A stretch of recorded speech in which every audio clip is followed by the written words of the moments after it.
Hi guys, Patharamattu സീരിയലിൻ്റെ ഒരു പുതുപുത്തൻ വിശേഷത്തിലേക്ക് എല്ലാവർക്കും സ്വാഗതം. വരാനിരിക്കുന്ന ഒരു അടിപൊളി കിഡിലൻ എപ്പിസോഡ് വിശേഷത്തിലേക്കാണ് നമ്മൾ പോകുന്നത്. അങ്ങനെ അബിയുടെയും നാഗേന്ദ്രയുടെയും ഡേവിഡിൻ്റെയും അവന്തികയുടെയും എല്ലാം കള്ളത്തരങ്ങൾ പൊളിയാണ്. നമ്മുടെ നവ്യ തന്നെ അതങ്ങ് പൊളിച്ചടുക്കുകയാണ് കേട്ടോ. അവസാനം നന്ദുവിനോടുള്ള ദേഷ്യം കൊണ്ട് തന്നെ, അതായത് അനിയെ വിവാഹം കഴിക്കണം അവന്തികയ്ക്ക്, അതിന് തടസ്സമായിട്ട് നിൽക്കുന്നത് നന്ദു ആണെന്നൊരു ചിന്ത വന്നിട്ടുണ്ട്. കാരണം അനിയുടെ മനസ്സിൽ നന്ദുവേ ഉള്ളൂ എന്ന് അവന്തികയ്ക്ക് മനസ്സിലായിരിക്കുകയാണ്. അവന്തിക ഒരിക്കലും ഭാര്യയായിട്ട് കാണാൻ കഴിയില്ല എന്ന് അനി പറഞ്ഞിട്ടുമുണ്ട് കേട്ടോ. അങ്ങനെ ഇരിക്കുമ്പം എങ്ങനെയെങ്കിലും അനിയുടെയും നന്ദുവിൻ്റെയും വിവാഹം നടക്കാതിരിക്കേണ്ട ആവശ്യം അവന്തികയുടെയും അതുപോലെ തന്നെ നമ്മുടെ നവീൻ്റെയും കൂടിയാണ് കേട്ടോ. അങ്ങനെ അതിനായിട്ട് അവർ രണ്ടുപേരും പയറ്റുന്നുണ്ട്. അങ്ങനെ അവസാനം ഗതികെട്ട് അവന്തിക അച്ഛനോട് പറയാണ് നന്ദു ഒരു ശല്യമായി മാറിയിരിക്കുകയാണെന്ന്. അങ്ങനെ അബിയും ഡേവിഡും എല്ലാം ചേർന്നിട്ട് നന്ദുവിനെ തട്ടിക്കൊണ്ടുവന്ന് കൊല്ലാൻ ശ്രമിക്കുന്നുണ്ട്. ഈ വിവരങ്ങളെല്ലാം രഹസ്യമായിട്ട് അറിയുന്ന നവ്യ അവിടെ ഊട്ടിയെത്താണ് കേട്ടോ. നവ്യ മാത്രമല്ല, നവ്യയോടൊപ്പം ആദർശും പോലീസുകാരും എല്ലാവരും എത്തുന്നുണ്ട്. നന്ദുവിനെ കൊല്ലാൻ ശ്രമിക്കുന്ന അബിയെ നവ്യ തടയാണ് കേട്ടോ. അതുപോലെ സകല കള്ളത്തരങ്ങളും പൊളിയുകയും ചെയ്യാണ്. ആ ഒരു വിശേഷങ്ങളിലേക്കാണ് നമ്മൾ പോകുന്നത്. നമ്മുടെ വീഡിയോ ഇഷ്ടമായാലും ഒന്ന് ലൈക്ക് ചെയ്യണേ, ഹൈപ്പ് ചെയ്യണേ, ചാനൽ കൂടി ഒന്ന് സബ്സ്ക്രൈബ് ചെയ്ത് സപ്പോർട്ട് ചെയ്യണേ. അങ്ങനെ അനി തീർത്ത് പറഞ്ഞിരിക്കുകയാണ് കേട്ടോ, അവന്തിക എനിക്ക് വിവാഹം കഴിക്കാനേ പറ്റില്ല. ഇനിയിപ്പോൾ ആരൊക്കെ എന്തൊക്കെ പറഞ്ഞാലും അതൊന്നും എന്നെക്കൊണ്ട് സാധിക്കില്ല എന്ന് പറയുക. എനിക്ക് അവന്തികയെ ഒരു പെങ്ങളായിട്ട് മാത്രം കാണാനേ പറ്റുള്ളൂ, അല്ലാതെ ഞാൻ അവളെ വേറൊരു രീതിയിലും കണ്ടിട്ടില്ല എന്ന് പറയാണ്. അപ്പോൾ മുത്തശ്ശനും മുത്തശ്ശിയും ഉൾപ്പെടെയുള്ളവർ അനിയെ സപ്പോർട്ട് ചെയ്യാതെ അനിയോട് പറയാണ് വിവാഹശേഷം അതൊക്കെ ശരിയായിക്കോളൂ എന്ന് പറയാം. അങ്ങനെ ശരിയാക്കിയാണല്ലോ നമ്മുടെ അനാമികയുമായിട്ടുള്ള വിവാഹവും അങ്ങനെയായത്. അന്നും അനാമികയുമായിട്ട് ഈ വീട്ടുകാരെല്ലാം കൂടെ നിർബന്ധിച്ച് അനിയെ കൊണ്ട് വിവാഹം കഴിപ്പിക്കുകയായിരുന്നു. അനിയാണേലും അന്തവുമായിട്ടുള്ള ഇഷ്ടം ആ സമയത്തും തുറന്നു പറയാൻ തയ്യാറാവാതെ ഇരിക്കുകയും ചെയ്തതുകൊണ്ടാണ് ഇത് സംഭവിച്ചത്. ഇനിയിപ്പോൾ അതുപോലെ തന്നെ സംഭവിക്കണമെന്നാണ് വീട്ടുകാരുടെ എല്ലാ ആഗ്രഹം. എങ്ങനെയെങ്കിലും മാളവികയെ കൂടി അനിയുടെ തലയിൽ കെട്ടിവെക്കണം. നന്ദുവുമായിട്ടുള്ള ഇഷ്ടം തുറന്നു പറഞ്ഞിട്ടുകൂടി അത് വിവാഹം നടത്താൻ ആരും തയ്യാറുമല്ല. അങ്ങനെ അനിയുടെ ജീവിതം വെച്ച് സത്യത്തിൽ എല്ലാവരും കൂടി അങ്ങ് കളിക്കുകയാണെന്ന് തന്നെ നമുക്ക് പറയാം. അനിയാണെങ്കിൽ ഒന്നും തുറന്ന് പറയുന്നുമില്ല. എനിക്കൊന്നും വയ്യാത്ത അവസ്ഥയാണ്. നന്ദുവിനെ വിവാഹം കഴിക്കണമെന്ന് ആഗ്രഹമുണ്ട്, പക്ഷേ അതിന് വീട്ടുകാർ സമ്മതിക്കുകയില്ല. അങ്ങനെ അനി പോയി നന്ദുവിനെ കാണുവാണ്. നന്ദുവിനോട് പറയാം, നന്ദു ഇനിയെങ്കിലും നമ്മൾ നമ്മുടെ കാര്യത്തിൽ ചില തീരുമാനങ്ങൾ എടുത്തില്ലെങ്കിൽ അത് ശരിയാവില്ല. കാരണം എന്താണെന്ന് വെച്ചാൽ അവന്തിക എന്നെ വിവാഹം കഴിക്കണമെന്ന് പറഞ്ഞ് ഒറ്റ കാലിൽ നിൽപ്പാണ്. വീട്ടിലുള്ള എല്ലാവരും അതിനെന്നെ നിർബന്ധിക്കുകയും ചെയ്യാണ്. എനിക്ക് അവളെ അങ്ങനെയൊന്നും കാണാൻ പറ്റില്ല. ഞാനൊരു സഹോദരിയായിട്ട് മാത്രമേ അവളെ കണ്ടിട്ടുള്ളൂ. എന്നിട്ട് ഇപ്പോൾ പെട്ടെന്ന് അവളെ വിവാഹം കഴിക്കണമെന്ന് ഇവരൊക്കെ കൂടെ പറയുന്നത് എന്ത് ന്യായമാണെന്ന് എനിക്കറിയില്ല എന്ന് പറയാം. അപ്പോൾ അനി എന്നോട് നന്ദു പറയേ, എന്ത് ചെയ്യാൻ അനി, നമ്മുടെ ജീവിതം ഇങ്ങനെ ആയി പോയല്ലോ. അവന്തികയ്ക്ക് എന്താ ഇപ്പം നിന്നോടിപ്പോൾ ഇത്ര താല്പര്യം വരാൻ കാരണം? ഇനി നീ മൂർത്തീസ് ജ്വല്ലറിയുടെ MD ആയതുകൊണ്ടാണോ എന്ന് ചോദിക്കുക. അപ്പോൾ അനി പറയാം, ആയിരിക്കും. അവളുടെ മനസ്സും അത്ര ശുദ്ധമാണെന്നൊന്നും എനിക്ക് തോന്നുന്നില്ല. അവൾ അയർലൻഡിൽ പഠിക്കാൻ പോകുന്നതിന് മുമ്പേ മഹാവിഷമായിരുന്നു അവളുടെ അമ്മയെ പോലെയും ഏട്ടനെ പോലെയൊക്കെ. പിന്നെ ഇപ്പോൾ പഠിത്തം കഴിഞ്ഞ് വന്നപ്പോഴാണ് അവളുടെ സ്വഭാവത്തിൽ ചില മാറ്റങ്ങളൊക്കെ കണ്ടത്. അത് ശാശ്വതമാണെന്നൊന്നും എനിക്ക് തോന്നുന്നില്ല. അവളും എവിടെയോ ട്രാപ്പ് വെച്ച് കളിക്കുക. ഇപ്പോൾ ഞാൻ മൂർത്തീസ് ജ്വല്ലറിയുടെ MD ആയിട്ട് ഇരിക്കാൻ തുടങ്ങിയപ്പോഴാണ് അവൾക്ക് എന്നെ വിവാഹം കഴിക്കാൻ പൂതിയുണ്ടായത്. അതുവരെ ഒരു ചെറിയ നോട്ടത്തിൽ പോലും അവളത് ഭാവിച്ചിട്ടില്ലായിരുന്നു. ഇതിലൊക്കെ എന്തോ കളികളുണ്ട്. വീട്ടിലുള്ളവരോടൊന്നും പറഞ്ഞിട്ട് അത് മനസ്സിലാവുന്നില്ല. അന്ന് അനാമികയെ എൻ്റെ തലയിൽ കെട്ടിവെച്ചതും ഇങ്ങനെ തന്നെയാണ്. അങ്ങനെ ഒരു ആലോചന വന്നപ്പോൾ ഞാൻ എതിർത്തില്ല എന്നുള്ളത് സത്യമാണ്. പക്ഷേ നല്ല കുട്ടിയാണ്, എല്ലാം ശരിയാകും എന്ന് പറഞ്ഞ് എല്ലാവരോടും കെട്ടിവെച്ചിട്ട് ഇപ്പം എന്തായി? ഇനിയിപ്പോൾ അടുത്ത മാരണം കൂടി എൻ്റെ തലയിലേക്ക് വരികയാണ്. ഇങ്ങനെ പോയ നന്ദു ഞാൻ അത് ചെയ്യും, ആത്മഹത്യ തന്നെ ചെയ്യുമെന്ന് പറയാം. നന്ദു പറയുന്നുണ്ട്, അനി നീ ഇങ്ങനെ സില്ലിയായിട്ടൊക്കെ സംസാരിച്ചാലോ? ആത്മഹത്യ ചെയ്യുന്ന ആവശ്യം എന്താ ഇതിന്? നീ ഇങ്ങനെയൊക്കെ സംസാരിക്കാനെന്ന് പറയുമ്പോൾ അനി പറയാ, ഇങ്ങനൊന്നും സംസാരിക്കാൻ എനിക്ക് പറ്റില്ല നന്ദു. അല്ലെങ്കിൽ നീ ഒരു തീരുമാനം എടുക്കണം. നിൻ്റെ വീട്ടുകാരും എൻ്റെ വീട്ടുകാരും സമ്മതിച്ചിട്ട് നമ്മുടെ വിവാഹം ഒന്നും നടക്കാൻ പോകുന്നില്ല. അതിനായിട്ട് നമ്മൾ തന്നെ ശ്രമിക്കണം. അതിന് നീ തയ്യാറാണോ എന്ന് ചോദിക്കുമ്പോൾ നന്ദു ഒന്നും മിണ്ടാതെ നിൽക്കുമ്പോൾ അനി പറയാം, മിണ്ടണ്ട, ഒന്നും മിണ്ടണ്ട. അവസാനം എൻ്റെ ശവം കണ്ടേ നീ ഒക്കെ അടങ്ങുള്ളൂ. എല്ലാവർക്കും അത് കാണണം, അത്രേ ഉള്ളൂ. അല്ലാതെ അവന്തികയ്ക്ക് കൂടെ വിവാഹം കഴിച്ച ഒരു പരീക്ഷണത്തിന് ഞാൻ തയ്യാറല്ല എന്ന് പറയാണ് കേട്ടോ. അപ്പം നന്ദു വീണ്ടും ആശ്വസിപ്പിക്കുന്നൊക്കെയുണ്ട് അനിയെ. അപ്പോഴേക്കും ഒരാൾ അവിടെ നിന്ന് ശ്രദ്ധിക്കുന്നുണ്ട്. ഇതെല്ലാം നമ്മുടെ നാഗേന്ദ്രൻ പറഞ്ഞു വിടുന്ന ആളാണ്. അനി എവിടെയാണ് പോകുന്നത്, നന്ദുവിനെ കാണുന്നുണ്ടോ, സംസാരിക്കുന്നുണ്ടോ എന്നൊക്കെ ഉള്ള വിവരങ്ങൾ അയാൾക്ക് കിട്ടണം. അതിന് വേണ്ടിയിട്ട് ഒരാളെ അങ്ങ് വിട്ടിരിക്കുകയാണ് ചെയ്യുന്നത്. അങ്ങനെ അനിയും നന്ദു അവിടെ നിന്ന് പിരിഞ്ഞു കഴിയുമ്പോഴേക്കും നന്ദു മുന്നോട്ട് നടന്നു പോകും. അനി പോയി കഴിയുമ്പോൾ അപ്പോൾ ഒരാൾ നന്ദുവിനെ ഇങ്ങനെ സൂക്ഷിച്ച് നോക്കുന്നുണ്ട് കേട്ടോ. അപ്പം നന്ദു പോലീസ് ഓഫീസറൊക്കെ ആണല്ലോ, അതുകൊണ്ട് തന്നെ നന്ദു അയാളെ ഇങ്ങനെ സൂക്ഷിച്ചു നോക്കി എന്തോ ഒരു വശപ്പശക് പോലെ നോക്കിയിട്ട് പോകുന്നുണ്ട്. അപ്പം നന്ദുവിനെ അവിടെ വെച്ച് തന്നെ ടാർഗറ്റ് ചെയ്തിട്ടുണ്ടേ. അങ്ങനെ നാഗേന്ദ്രയുടെ അടുത്തേക്ക് ഈ വിവരങ്ങളൊക്കെ കൊണ്ടുചെന്ന് പറയുകയാണ് ഈ നോക്കി നിന്ന ആൾ, നാഗേന്ദ്രൻ വിട്ടിരിക്കുന്ന ആളാണ്. അങ്ങനെ നാഗേന്ദ്രൻ ചെന്നിട്ട് പറയാണ്, സാറേ ഞാൻ കണ്ടു ആ നന്ദുവുമായിട്ട് കാണുന്നുണ്ട് അനി, അവർ സംസാരിക്കുകയും ചെയ്തു, എന്തൊക്കെയോ പൊട്ടിത്തെറികളാണ്, ഈ കാര്യങ്ങളൊക്കെയാണ് പറഞ്ഞതെന്ന് തോന്നുന്നു. എന്തായാലും അവർ തമ്മിൽ പല സ്ഥലത്ത് വെച്ച് കാണുന്നുണ്ട്, സാറ് പറഞ്ഞ അനുസരിച്ച് ഞാൻ അവരെ വാച്ച് ചെയ്യുന്നുണ്ടെന്ന് പറയാം. അപ്പം നാഗേന്ദ്രന് നല്ല ദേഷ്യം വരെ. നാഗേന്ദ്രൻ പറയാ, ശരിയാ അവർ കാണുന്നുണ്ട്, താൻ ശ്രദ്ധിക്കണം അവരുടെ കാഴ്ച എത്രത്തോളമാണെന്ന്, എന്തെങ്കിലുമൊക്കെ ഒരു ഒളിച്ചോട്ടത്തിനോ അങ്ങനെ ഒരു സ്കോപ്പ് ഉണ്ടെങ്കിൽ അത് താൻ അറിയിക്കണം, ഇനി അങ്ങനെ മുന്നോട്ട് പോകാൻ പറ്റില്ല. ഈ അനിയെന്ന് പറയുന്നവനുണ്ടല്ലോ, അവനെ എൻ്റെ മോളെ കൊണ്ട് വിവാഹം കഴിപ്പിക്കാനാണ് ഞാൻ ഇരിക്കുന്നത്, അവൻ അവളുടെ പുറകെ പോയാൽ അത് ശരിയാവില്ലല്ലോ എന്ന് പറയാണ്. അപ്പോൾ അയാൾ പറയുന്നത്, സാർ ഞാൻ ശ്രദ്ധിക്കുന്നുണ്ട്, അനിയുടെ ഓരോ പോക്കും ശ്രദ്ധിക്കുന്നുണ്ടെന്ന് പറയാണ്.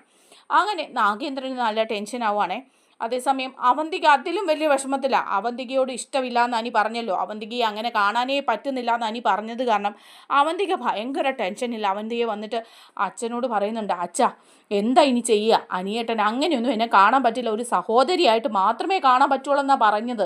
അപ്പോൾ പിന്നെ നമ്മുടെ പ്ലാനുകളെല്ലാം പോവുകയല്ലേ. അത് മാത്രമല്ല അച്ഛാ, അന്ന് ഒന്നുമില്ലാതെ ഇരുന്ന് എന്നെ നവീനേട്ടനെ കൊണ്ട് വിവാഹം കഴിപ്പിക്കാമെന്നും അത് നല്ലൊരു ആലോചനയാണെന്നും അച്ഛൻ പറഞ്ഞതുകൊണ്ടാണ് അന്ന് ഞാൻ അതിന് അണിഞ്ഞൊരുങ്ങി ഇറങ്ങി നിന്നത്.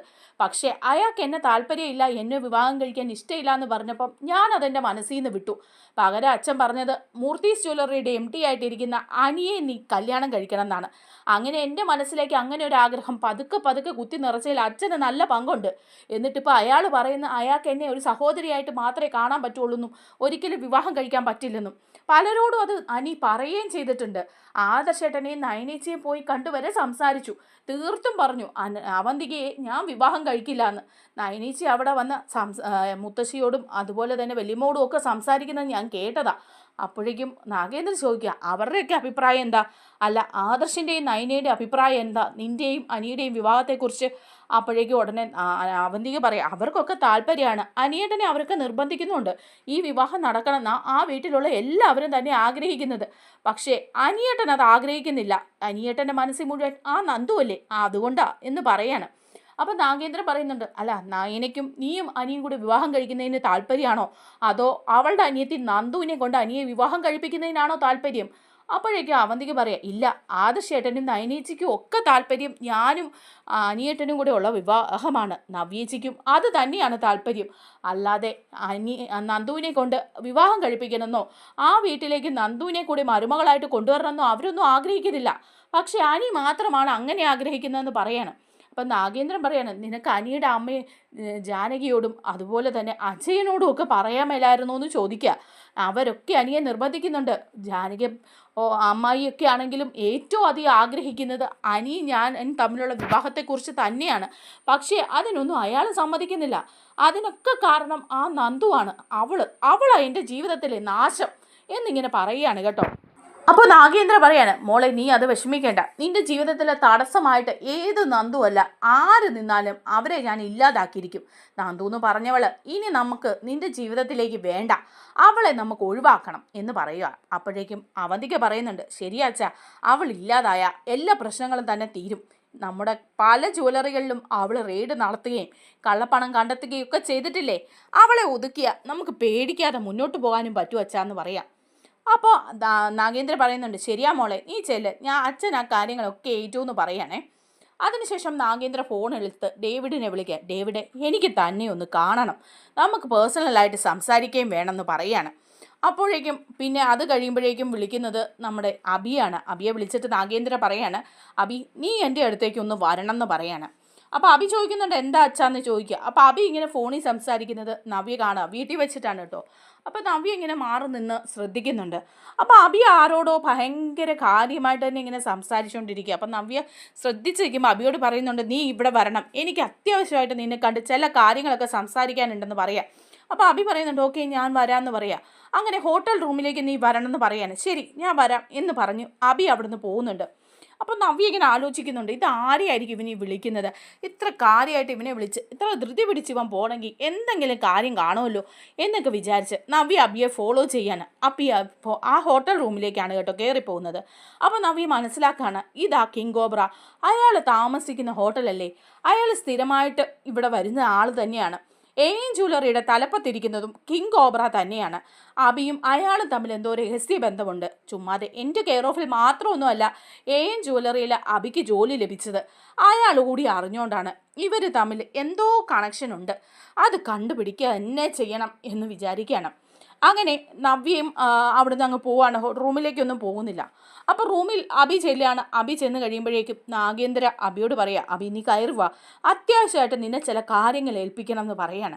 അപ്പോൾ അബി ചോദിക്കുന്നുണ്ട്, അല്ല എന്താ അച്ഛാ, എന്താ പ്രശ്നം, എന്താ ജ്വല്ലറിയിലെ എന്തെങ്കിലും കാര്യങ്ങളാണോ എന്ന് ചോദിക്കുക.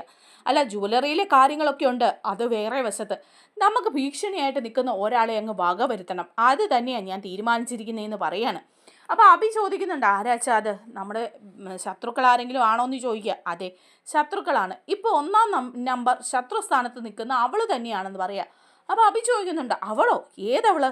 അപ്പോൾ ഉടനെ ഡേവിഡ് ചിരിക്കുക, അബിസാറിന് മനസ്സിലായില്ലേ, ആ നന്ദു, SI നന്ദു, അബിസാറിന് നേരത്തെ തന്നെ ശത്രുതയുള്ള ആളാണല്ലോ എന്ന് പറയാണ്. ഓ നന്ദു എന്ന് അബി ചോദിക്കുക, അതെന്താച്ചാ നന്ദുവിനെ ഇപ്പോൾ വകവരുത്തണമെന്ന് തോന്നാൻ. അപ്പോൾ നാഗേന്ദ്ര പറയാം, നിനക്കറിയില്ലേ നിന്റെ പെങ്ങൾ അവന്തികയെ വിവാഹം കഴിക്കാൻ അനിയോട് പറഞ്ഞതും ആ കാര്യങ്ങളെക്കുറിച്ചൊന്നും നീ മനസ്സിലാക്കിയില്ലേ എന്ന് ചോദിക്കുക.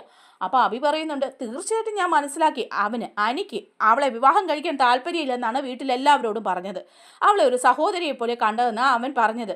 ഞാൻ അന്നേ പറഞ്ഞില്ലേ അവൻ അവന്തികയെ വിവാഹം കഴിക്കാനൊന്നും പോകുന്നില്ല എന്ന്.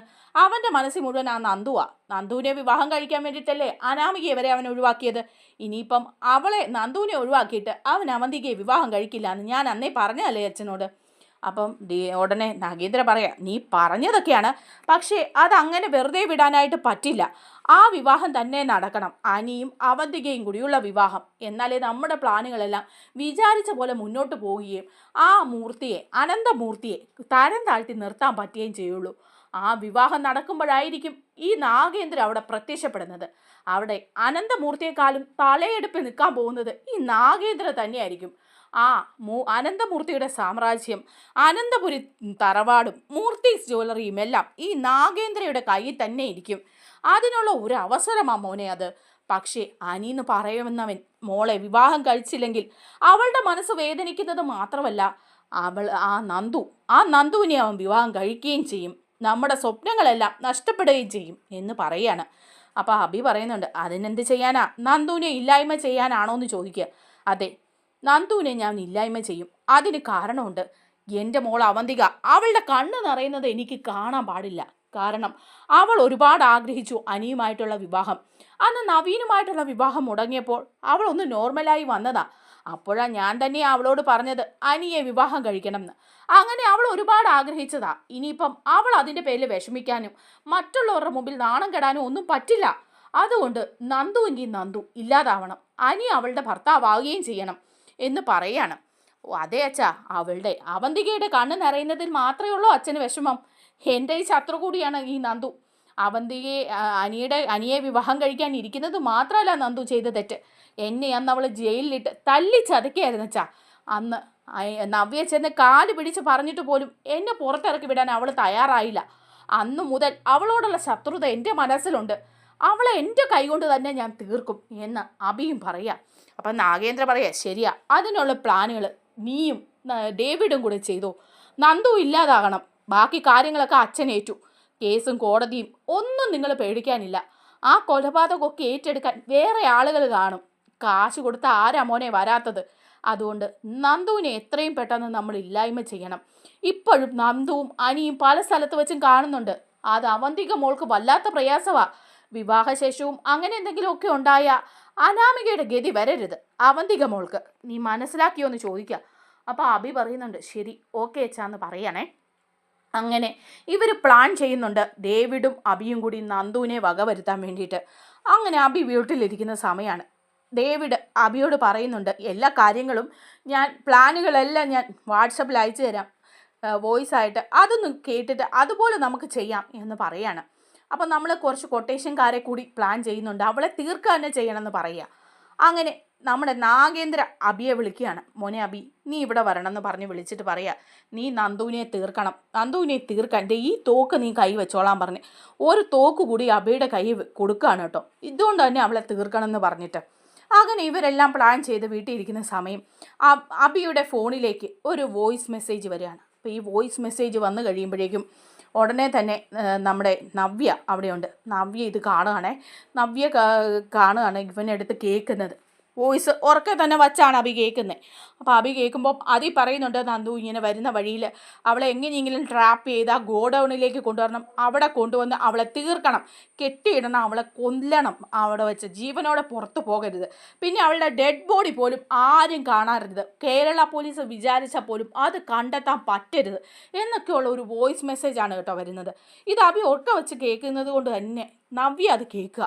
നവ്യ ഞെട്ടിപ്പോവാണ്. നന്ദുവിനെ കൊല്ലാനാണല്ലോ ഇവർ പ്ലാൻ ചെയ്യുന്നത് എന്ന് ആലോചിച്ചപ്പോഴേക്കും നവ്യ അങ്ങ് ഞെട്ടിപ്പോവാണ്. നവ്യക്ക് എന്ത് ചെയ്യണമെന്ന് അറിയില്ല. അപ്പോൾ തന്നെ പറഞ്ഞു കഴിഞ്ഞാൽ അത് അറിയില്ലല്ലോ. ഉടനെ തന്നെ അബി അവിടുന്ന് പോകുന്നുണ്ട്. നവ്യ ഉടനെ ആകെപ്പാടെ വെപ്രാളപ്പെടും. ഇവനിതിപ്പോൾ എങ്ങോട്ടായിരിക്കും പോകുന്നത്, നന്ദുവിനെ എങ്ങനെയായിരിക്കും ട്രാപ്പ് ചെയ്യുന്നത് എന്നൊക്കെ ഓർത്ത് ഉടനെ തന്നെ നന്ദുവിനെ വിളിക്കാൻ ശ്രമിക്കുന്നുണ്ട് നവ്യ. പക്ഷേ കോള് കിട്ടുന്നില്ല. അങ്ങനെ നന്ദുവിനെ വിളിക്കാൻ പല പ്രാവശ്യം ശ്രമിച്ചിട്ടും കിട്ടുന്നില്ല. അതേസമയം രാത്രിയാണ് കേട്ടോ. രാത്രിയിൽ നന്ദു ഡ്യൂട്ടിയൊക്കെ കഴിഞ്ഞ് പോകുന്ന സമയത്താണ് നന്ദുവിനെ ഇവർ വിളിച്ച് അറിയിക്കുകയാണ്, ഒരു പെൺകുട്ടി ആക്രമിക്കപ്പെടുന്നുണ്ട് ഇതുപോലെ ഒരു ഒഴിഞ്ഞ ഗോഡൗണിൽ, അതുകൊണ്ട് പെട്ടെന്ന് ചെന്ന് രക്ഷിക്കണം, ഇല്ലെങ്കിൽ ആ പെൺകുട്ടിയെ ജീവനോടെ പോലും കിട്ടില്ല എന്ന് പറഞ്ഞിട്ടൊരു മെസ്സേജ് വരിക. ഇത് കേൾക്കുന്ന പാടെ നന്ദു ആ വിജനമായ സ്ഥലത്ത് നിന്ന് ആ ഗോഡൗണിലേക്ക് പോവാണ് ആ പെൺകുട്ടിയെ രക്ഷിക്കാൻ വേണ്ടിയിട്ട്. അങ്ങനെ അവിടെ ചെല്ലുമ്പോൾ തന്നെ നന്ദുവിന് തോന്നുന്നുണ്ട് ഇതൊരു ട്രാപ്പാണോ എന്നൊക്കെ തോന്നുന്നുണ്ടെങ്കിലും അങ്ങ് ധൈര്യത്തോടെ ചെല്ലുകയാണ്. അപ്പോൾ ധൈര്യത്തിലൂടെ ഗോഡൗണിൻ്റെ ഉള്ളിലേക്ക് കയറി ചെല്ലുമ്പോൾ തന്നെ ഇവർ ഗോഡൗണൊക്കെ അടക്കി നന്ദുവിനെ അവിടെ പിടിച്ചു കെട്ടിയിടുകയാണ് ചെയ്യുന്നത്. കുറേ ഗുണ്ടകൾ കൂടിയിട്ടാണ് കേട്ടോ പിടിച്ചു കെട്ടിയിടുന്നത്. നന്ദു കുറേ ഫൈറ്റൊക്കെ ചെയ്യുന്നുണ്ടെങ്കിലും കുറേ പേര് കൂടി പിടിച്ചു കെട്ടി അവിടെ ഇടുക. അത് കഴിയുമ്പം അങ്ങോട്ടാണ് നമ്മുടെ അബിയും ഡേവിഡും ഒക്കെ വരുന്നത്. അപ്പോൾ നവ്യ ഇങ്ങനെ ആകെ ടെൻഷൻ ആവുകയാണ്. അതുകൊണ്ട് തന്നെ നന്ദുവിനെ വിളിച്ചിട്ട് ഫോൺ കിട്ടുന്നുമില്ല. ആകെ ടെൻഷനായിട്ട് നവ്യ എങ്ങനെയാണ് അബി എങ്ങോട്ടാണെന്ന് പോയി എന്ന് അറിഞ്ഞാലല്ലേ അങ്ങോട്ട് ചെല്ലാൻ പറ്റുള്ളൂ. അതുകൊണ്ട് തന്നെ ഉടനെ തന്നെ നവ്യ അബിയുടെ പുറകെ വണ്ടിയിൽ പോവാണ്, അബി പോകുന്നിടത്തേക്ക് പോകാൻ വേണ്ടിയിട്ട്. എന്നിട്ട് ആദർശിനെ വിളിച്ച് ഈ വിവരം അറിയിക്കുന്നുണ്ട്, മെസ്സേജ് അയക്കുകയാണ് ആദർശിന്. അങ്ങനെ ആദർശിനോട് പറയുന്നുണ്ട് നന്ദു ഇപ്പോൾ ആക്രമിക്കപ്പെടുകയാണ്, നന്ദുവിനെ കുറച്ച് പേര് പിടിച്ചിട്ട് പോയിട്ടുണ്ട്, പെട്ടെന്ന് വരണമെന്ന്. അങ്ങനെ പോലീസിനെ വിവരം അറിയിക്കുന്നുണ്ട് നമ്മുടെ നവ്യ. എല്ലാവരെയും വിവരം അറിയിച്ചിട്ട് അബിയുടെ പുറകെ തന്നെ വെച്ച് വിടുവാണ് നവ്യയെ. അങ്ങനെ അബി വിജനമായ ഒരു സ്ഥലത്ത് നിന്ന് വേറൊരാളുടെ വണ്ടിയിൽ കയറി, ഡേവിഡിൻ്റെ വണ്ടിയിൽ കയറി പോവാണ്. അവിടെ നിന്ന് അങ്ങോട്ട് പോകാനായിട്ട് നവ്യയ്ക്ക് മാർഗ്ഗമില്ല, കാരണം ഓട്ടോയൊന്നും അങ്ങോട്ട് പോകുന്നില്ല. നവ്യ അവിടെ ഇറങ്ങുകയാണ്. ഇവർ നേരെ ആ കാടിനുള്ളിലെ ഗോഡൗണിൽ ചെല്ലും. അപ്പം നന്ദുവിനെ അവിടെ പിടിച്ച് കെട്ടിയിട്ടിരിക്കുകയാണ്. അപ്പോൾ അബിയും ഡേവിഡും വരുന്ന കാണുമ്പം നന്ദു ഞെട്ടിപ്പോവാണ് കേട്ടോ. അപ്പോൾ അബി പറയുന്നുണ്ട്, ആഹാ നീ ഇവിടെ ഉണ്ടല്ലോ, നിൻ്റെ വിചാരം നിന്നെ ഒരിക്കലും ആരും പിടിക്കില്ല എന്ന്, നീ വെറും വലിയ കരോട്ടയൊക്കെ അല്ലേ, എന്നിട്ട് എവിടെയാണ് കാര്യങ്ങളൊക്കെ, ഇപ്പോൾ ഈ ഗുണ്ടകളെയൊക്കെ അടിച്ചൊതുക്കാൻ നിന്നെക്കൊണ്ട് സാധിച്ചോ? നീ ഒരിക്കലും എൻ്റെ മുന്നിൽ ഇങ്ങനെ വന്നിരിക്കുമെന്ന് എനിക്കറിയായിരുന്നു. അന്ന് ഞാൻ ലോക്കപ്പിൽ കിടന്നപ്പോൾ നീ എൻ്റെ തല്ലി ഓരോ തല്ലുമില്ലേ, അതിൻ്റെ കണക്ക് ഞാൻ ചോദിക്കോടി നിന്നോട് എന്ന് പറയുമ്പോൾ നന്ദു പറയും, എന്തിനാ അബി ഇങ്ങനെയൊക്കെ ചെയ്യുന്നത്, ഞാൻ എന്ത് ചെയ്തിട്ടാ ഇപ്പം, ഇതൊക്കെ ഭയങ്കരമാണ്, ഇതുകൊണ്ട് നീ കണക്ക് പറയേണ്ടി വരും, നിന്നെ പോലീസ് അന്വേഷിച്ച് കണ്ടെത്തുക തന്നെ ചെയ്യും, ഇതൊന്നും ശരിയല്ല അബി എന്ന് പറയാം. നീ മിണ്ടാതിരിക്കടി, ചിലയ്ക്കാതിരിക്കുക. എൻ്റെ അനിയത്തി ഉണ്ടല്ലോ അവന്തിക, അവൾ അനിയെ വിവാഹം കഴിക്കാൻ ഒരുപാട് ആഗ്രഹിച്ചതാ, അവളുടെ ആഗ്രഹങ്ങളൊക്കെ അങ്ങ് സാധിച്ചു കൊടുക്കാൻ ഞാനങ്ങ് തീരുമാനിച്ചു. അതിന് തടസ്സമായിട്ട് നിൽക്കുന്നത് നീയല്ലേ, അവൻ്റെ മനസ്സിലിപ്പോഴും നീ തന്നെയല്ലേ. അനാമികയുടെ ജീവിതം നീ തകർത്തതുപോലെ എൻ്റെ അനിയത്തിയുടെ ജീവിതം കൂടി തകർക്കരുത്, അതുകൊണ്ട് നീ ഇനി ഈ ഭൂമിയിൽ വേണ്ടാന്ന് ഞാനങ്ങ് തീരുമാനിച്ചു, അത് നടപ്പിലാക്കാൻ പോവാന്ന് പറയാം. നന്ദു പറയുന്നുണ്ട്, ദേ വേണ്ടാത്ത കാര്യങ്ങളൊന്നും നീ ചെയ്യരുത്, ശരിക്കും കാര്യങ്ങളൊക്കെ ചിന്തിച്ച് വേണം അബി ചെയ്യാനെന്ന് പറയാണ്. ശരിക്കും ചിന്തിച്ചിട്ട് തന്നെയാണ് ഞാൻ ചെയ്യുന്നത്, എന്തായാലും നിന്നെ അങ്ങ് ഇല്ലാതാക്കാൻ തന്നെ ഞങ്ങൾ നോക്കാമെന്ന് പറയുക. അങ്ങനെ നന്ദു ആകപ്പാടെ പേടിച്ച് വിറച്ചിരിക്കുക, കെട്ടിയിട്ടിരിക്കുകയാണ്. നന്ദു മാക്സിമം രക്ഷപ്പെടാൻ ശ്രമിക്കുന്നുണ്ടെങ്കിലും ഒരു രക്ഷയില്ല. അപ്പോൾ അബി പറയുന്നുണ്ട്, ഇനി നിന്നെ രക്ഷിക്കാൻ ഒരാളും ഇവിടെ വരികയല്ല, നിൻ്റെ കേരള പോലീസോ അല്ലെങ്കിൽ ആദർശോ ആരും ഇവിടെ എത്തി നിന്നെ രക്ഷിക്കുകയല്ല, അടുത്ത ദിവസം നിൻ്റെ ഡെഡ് ബോഡി പോലും ആരും കാണാൻ പോകുന്നില്ല, നിനക്ക് എന്ത് സംഭവിച്ചെന്ന് അന്വേഷിച്ച് പോലീസുകാർ അങ്ങോട്ടും ഇങ്ങോട്ടും നടക്കും, അല്ലാതെ ഒന്നും ഉണ്ടാവില്ല മോളെ, അനിയുടെ ജീവിതത്തിൽ നീ ഉണ്ടാവാൻ പാടില്ല, അത് രണ്ട് വീട്ടുകാരും പറഞ്ഞിട്ടും നിനക്ക് മനസ്സിലാവുന്നില്ല എന്നുണ്ടെങ്കിലേ ഇനി അത് പറ്റില്ല, അനിയുടെ ഭാര്യയായിട്ട് എൻ്റെ അനിയത്തി അവന്തിക തന്നെ നിൽക്കൂ എന്നൊക്കെ പറയുക. അതേസമയം നമ്മുടെ നവ്യാണെങ്കിൽ അതുവഴിയെല്ലാം പിടച്ച് കാട് വഴി വരികയാണ്. അപ്പം ആദർശും കൂട്ടരും വരുന്നുണ്ട്, പോലീസുകാർ പുറകെ വരുന്നുണ്ട്, എല്ലാവരും വരികയാണ്. നവ്യാണ് ഫ്രണ്ടേ ഓടി വരുന്നത്. അങ്ങനെ അവർ ആ ഗോഡൗൺ കണ്ടെത്തുകയാണ് കേട്ടോ. ഗോഡൗൺ കണ്ടെത്തി അകത്തേക്ക് നവ്യ കയറുന്ന സമയത്ത് തന്നെ നമ്മുടെ അബി നന്ദുവിനെ വെടിവെക്കാൻ പോവാണ്. തോക്കെടുത്തിട്ട് പറയുക, തീർന്നാൽ ഈ തോക്കിലെ ഒരു ബുള്ളറ്റ് നീ തീരും, പിന്നെ നിൻ്റെ ബോഡി പോലും നിൻ്റെ വീട്ടുകാർക്ക് കാണാൻ പോലും കിട്ടില്ല. നിൻ്റെ ചേച്ചി ഉണ്ടല്ലോ നവ്യ, അവൾ അവിടെ ഉണ്ടല്ലോ, അവൾ ഇതൊന്നും അറിഞ്ഞിട്ടില്ല, അറിയേയില്ല. നിന്നെയും നിൻ്റെ അനിയത്തിയൊക്കെ അവൾ കുറ്റപ്പെടുത്തുള്ളൂ, അല്ലാതെ എന്നെ അവൾ കുറ്റപ്പെടുത്താനേ പോകുന്നില്ല എന്നൊക്കെ പറയുകയാണ് കേട്ടോ. അപ്പം നന്ദു ഇങ്ങനെ പേടിച്ച് വിറച്ചിരിക്കുകയാണ്. ഇപ്പം വെടി പൊട്ടിക്കാൻ നിൽക്കുകയാണല്ലോ. ആ സമയത്ത് കറക്റ്റ് തോക്കെടുത്ത് ഇങ്ങനെ നിൽക്കുമ്പോഴേക്കും പുറകിൽ നിന്ന് ഒരാൾ വിളിക്കുകയാണ്, അബി എന്ന് പറഞ്ഞ് വിളിക്കുകയാണ്. അബി പെട്ടെന്ന് ഞെട്ടി നോക്കുകയാണ്, ആരാ ഇവിടെ വന്നേന്ന് നോക്കുമ്പോൾ അത് നമ്മുടെ നവ്യാണ് കേട്ടോ. നവ്യ പറയാം, നിർത്തടാ എന്ന് പറഞ്ഞ് ആക്രോശിച്ച് വന്ന് കൈ തട്ടി തെറിപ്പിക്കുകയാണ് ആ തോക്ക്. അന്നേരത്തേക്കാണ്ട് പോലീസും നമ്മുടെ ആദർശവും ഒക്കെ എത്തുന്നുണ്ട്. അബി എടുത്ത് നല്ല പഞ്ഞിക്കിടുകയാണ് ചെയ്യുന്നത്. നവ്യ വന്ന ആ കറക്റ്റ് സമയത്ത് നമ്മുടെ നന്ദുവിനെ രക്ഷിക്കുകയാണ്. അങ്ങനെ നന്ദുവും പോലീസുകാരും കൂടി അബിയെയും ഡേവിഡിനെയും തകർത്തടിക്കുകയും ചെയ്യുന്നുണ്ട്. അങ്ങനെ അബിയുടെ കയ്യിൽ നിന്ന് നന്ദുവിനെ നമ്മുടെ നവ്യ തന്നെ രക്ഷിച്ചെടുക്കുന്ന അടിപൊളി എപ്പിസോഡുകളൊക്കെ വരാനായിട്ടുണ്ട്. നമ്മുടെ വീഡിയോ ഇഷ്ടമായാലൊന്ന് ലൈക്ക് ചെയ്യണേ, ഹൈപ്പ് ചെയ്യണേ, ചാനൽ കൂടി ഒന്ന് സബ്സ്ക്രൈബ് ചെയ്ത് സപ്പോർട്ട് ചെയ്യണേ. താങ്ക്